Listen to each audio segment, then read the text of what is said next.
आजची माझी प्रेरणादायी कविता आहे जीवनाचा यश. बाळा, जीवन जगत असताना सामोरे जावे लागेल संकटांना. कधी तुझ्या रस्त्यात काटे येतील, तर कधी खाचखळे येतील, पण खचून जाऊ नकोस बाळा.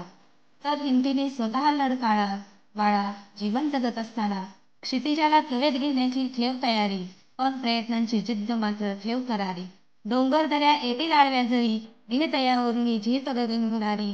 ठेवा तुझा वाटावा बाळा सर्वांना.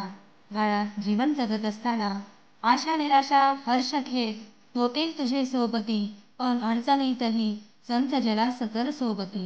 घाबरून बावरून जाऊ नकोस, तुझ्यात खूप सामर्थ्य आहे बाळा. यश तुझीच वाट पाहते बाळा, फक्त मुक्तपणाने पंख पसर आभाळा. मी कधी असेल कधी नसेल बाळा, पण तू जीवन संघर्ष लढत राहा बाळा. माझा हा व्हिडिओ आवडल्यास लाईक करा आणि माझ्या चॅनलला सबस्क्राईब करा, जेणेकरून माझ्या नवनवीन कविता आपल्यापर्यंत